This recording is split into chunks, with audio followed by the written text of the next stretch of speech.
Assalamu alaikum. My name is Dr. Shahla Tariq. I'm a consultant pediatrician. Currently, I'm working in Surface Hospital and practicing in Unicare Medical Center. Today, I'm going to talk about colic. Colic क्या है? Colic basically babies में baby cry करते हैं without any reason for hours. Usually ये start होती है at 3 to 4 weeks of age और maximum जो है 5 months of age तक रहती है. उसके बाद खुद ही ये सेटल होना शुरू हो जाती है. कोई अंडरलाइंग इलनेस नहीं होती बच्चे को, कोई फीवर नहीं होता, कोई और एसोसिएटेड फीचर्स नहीं होते इसके साथ. जो कॉलिक क्राइंग है और जो नॉर्मल क्राइंग है उसको हम डिफ्रेंशिएट कैसे करते हैं.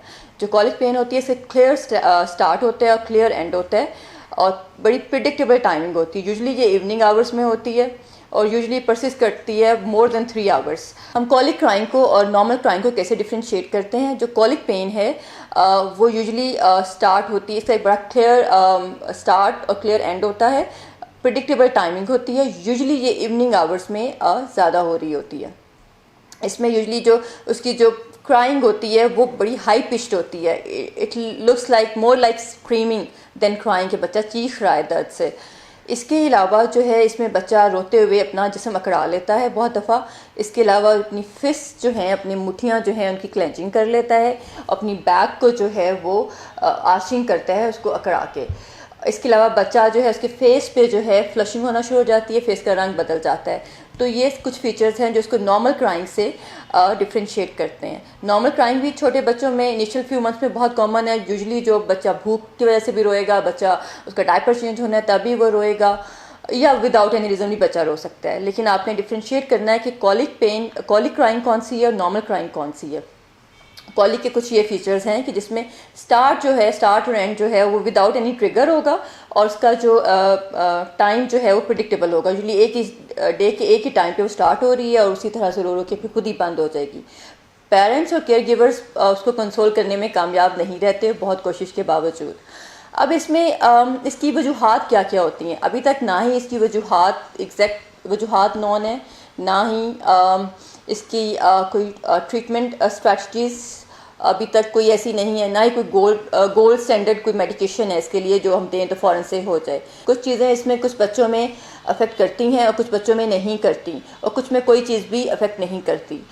तो सबसे पहले तो इसमें इम्पॉर्टेंट ये है कि पहले तो हम इसकी कॉजेज़ जान लेते हैं. जो कुछ रिसर्चेस के बाद कुछ एसोसिएटेड कुछ ऐसे फीचर्स फाइंड किए गए, उनमें से एक ये है कि एक ये रीज़न हो सकती है कि बच्चे की जो डाइजेस्टिव ट्रैक्ट होता है वो इतना फुली डेवलप नहीं होता. This can be one of the reason. इसके अलावा इम्बैलेंस हो जाता है. बच्चे की जो गट है उसमें गुड बैक्टीरिया होते हैं और बैड बैक्टीरिया होते हैं. तो उसमें जो इम्बैलेंस हो जाएगा, गुड बैक्टीरिया कम हैं हो गए हैं और बैड बैक्टीरिया ज़्यादा हैं, तो that could lead to colic.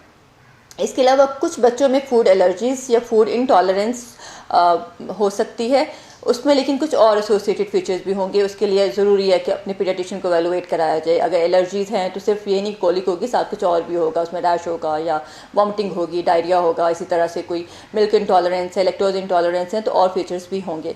तो उसके लिए आप एवेलुएट कराएँ. उसके अलावा बच्चे को अगर इनफ्रीक्वेंट बर्पिंग कराई जा रही है, बर्पिंग प्रॉपर नहीं हो रही, तो वो भी एक वजह है कि गैस जो है उसके अंदर रहती है और बच्चा फिर उसकी वजह से अनकम्फर्टेबल होता है. अब इसकी कॉम्प्लिकेशंस जो हैं वो क्या क्या हो सकती हैं. इसकी कॉम्प्लिकेशन बच्चे के लिए कोई भी नहीं है. बच्चे को ना ही कोई शॉर्ट टर्म कॉम्प्लिकेशन है इसकी, ना ही कोई लॉन्ग टर्म कॉम्प्लिकेशन है. पेरेंट्स के लिए बहुत स्ट्रेसफुल हो सकता है, बहुत मुश्किल टाइम होता है जो पेरेंट्स ऐसी फेज से गुजर रहे होते हैं. लेकिन इसके अलावा बच्चे में कोई किसी तरह की कॉम्प्लिकेशन नहीं आती. इसके रिस्क फैक्टर्स क्या है. इसका रिस्क फैक्टर भी कोई नहीं. लड़कों में भी, मेल सेक्स में भी और फीमेल सेक्स दोनों में इक्वली पाई गई. ऐसा नहीं है किसी एक में ज़्यादा है एक में कम है, और ना ही ऐसा है कि बॉटल फेड में ज़्यादा है या मदर फेड में कम है या मदर फेड में ज़्यादा है बॉटल फेड में कम है, ऐसा भी नहीं है.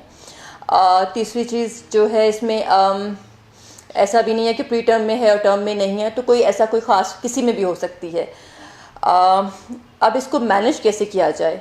अगेन मैनेजमेंट भी हर बच्चे के लिए डिफरेंट है. कुछ बच्चे किसी चीज़ को रिस्पॉन्ड करते हैं, कुछ नहीं करते, और कुछ में कुछ भी किसी भी चीज़ का फ़ायदा नहीं होता. सबसे इम्पॉर्टेंट तो पेरेंट्स को बहुत ज़्यादा एक तो एवेलुएट करा लें बच्चे को पीडियाट्रिशियन से कि कहीं कोई ऐसे कोई अंडरलाइंग इलनेस है, कोई अंडरलाइंग कुछ और तो नहीं चल रहा। अगर वो नहीं है और वो उसको डायग्नोज कर देते हैं कॉलिक से, तो सबसे पहले तो पेरेंट्स को इस चीज़ से रीअश्योर्ड होना चाहिए कि कुछ ऐसा, कोई ऐसी फिक्र वाली बात नहीं है, इससे बच्चे को कोई नुकसान नहीं पहुंच रहा। दूसरी चीज़ें जो कर सकते हैं उसमें यह कि सूदिंग स्ट्रैटेजीज़ हैं कि बच्चे को सूद कैसे किया जाए। सूद करने के लिए उसमें यही है कि आप बच्चे को एक तो ये कि पेरेंट्स, माँ है तो उसके पास कोई हेल्प होनी चाहिए। अगर अकेली माँ उसको 4-4 घंटे 5-5 घंटे इतनी ज़्यादा स्क्रीमिंग और क्राइंग के साथ देख रही है तो वो उसके लिए बहुत मुश्किल हो जाएगा।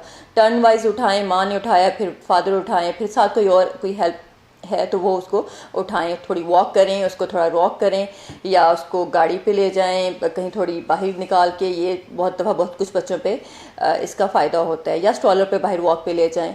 इसके अलावा जो है इसमें कुछ बच्चों में वार्म बाथ अगर उनको दे दिया जाए, वार्म वाटर बाथ जो है रात के वक्त सोने से पहले या शाम में जो है दे दिया जाए, वो सूदिंग होता है। कुछ बच्चों में उनको अपने गोद में लेके उसकी बैक पे थोड़ा उसको थपकी दी जाए या उसकी मसाज किया जाए बैक पे, या उसके पेट पे सीधा करके उसको मसाज किया जाए, वो उसमें इफ़ेक्टिव होता है।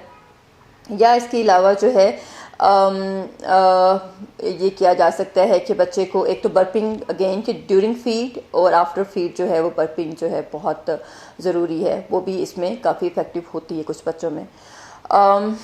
इसके अलावा जो है कुछ ऐसी फीडिंग टेक्निक्स जिसमें एक तो बर्पिंग का आ गया, बर्प कराएंगे। दूसरा ये कि फीडिंग टेक्निक्स में उसमें ये है कि आप उसको बच्चे को थोड़ा अपराइट, अगर वो बॉटल फेड है तो उसको अपराइट रख के फिर आप उसको जो है फीड कराएं। इसके अलावा कुछ स्पेशल, अगर बॉटल फेड है तो कुछ स्पेशल बॉटल्स आती हैं, वो कोलिक के लिए वो यूज़ की जा सकती हैं।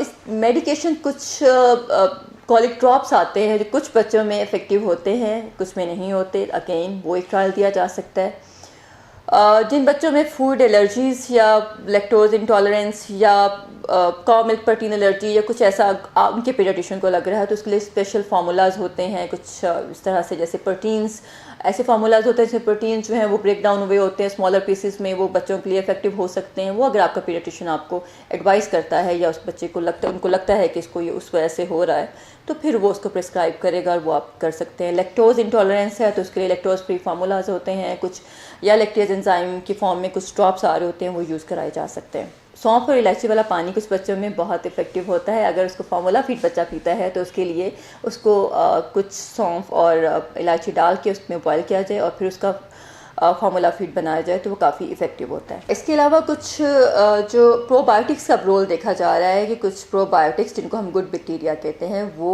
उसका कॉलिक में रोल, उस पर कुछ रिसर्चेज हो रही हैं, कुछ हो चुकी हैं, जिसमें देखा गया है कि उसमें जो कॉलिक जिन बच्चों में थी उसमें क्राइंग टाइम और वो रिड्यूस हो गया और उसकी जो इंटेंसिटी थी वो भी कम होगी। तो अभी मज़ीद इस पर रिसर्च होना बाकी है, लेकिन ये कि प्रोबायोटिक्स यूज़ किया जा सकते हैं इसमें। फिर again in the end parents की अपनी मेंटल हेल्थ इसमें बहुत ज़्यादा अफेक्ट हो रही होती है, उसका बहुत ध्यान रखना ज़रूरी है। जब पेरेंट्स रीअश्योर्ड होंगे कि इससे बच्चे को कोई नुकसान नहीं पहुंच रहा तो वो थोड़े से ज़्यादा शायद कंफर्टेबल, ज़्यादा काम होंगे। दूसरा ये कि उनके पास हेल्प होगी तो तब भी वो काम थोड़े रहेंगे, ज़ाहिर है वो टर्न वाइज को देखते रहेंगे।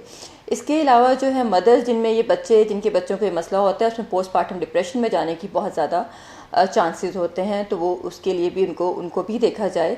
अगेन वही कि फ़िक्र वाली बात इसमें बिल्कुल भी नहीं होती। डॉक्टर के पास अपने तब जाना है जब अगर लग रहा है बच्चे का वेट गेन प्रॉपर नहीं हो रहा, बच्चे को फीडिंग के मसाइल हो रहे हैं, वो दूध ठीक नहीं पी रहा, या वो इन बिटवीन डोज वो जो क्राइंग स्पेल्स उसको होते हैं, रोता है और वो सारा उसमें भी वो उसके बाद भी लिथार्जिक रहता है या उसके बाद भी फंसी रहता है या उसके बाद भी इरिटेबल रहता है, तो इन दैट केस डॉक्टर से कंसल्ट करना ज़रूरी है। या बच्चा बहुत ज़्यादा वॉमिटिंग कर रहा है या उसके साथ डायरिया हो रहा है या उसको फीवर हो रहा है, तो ये कुछ ऐसी है इसमें सिर्फ कॉलिक समझ के उसको इग्नोर ना किया जाए। इसके लिए डॉक्टर को एवेलुएट कराएं और वो इसको फिर आपको उसके मुताबिक उसको एग्ज़ामिन करेगा और फिर आपको गाइड करेगा। मैं उम्मीद करती हूँ कि मैंने जो बातें बताई हैं आपके लिए फ़ायदेमंद होंगी। अगर आपका कोई भी क्वेश्चन है इससे रिलेटेड तो आप मुझसे पूछ सकते हैं कमेंट बॉक्स में। अगली वीडियो तक इजाज़त दीजिए, अपना बहुत ज़्यादा ख्याल रखिएगा। अल्लाह हाफ़िज़।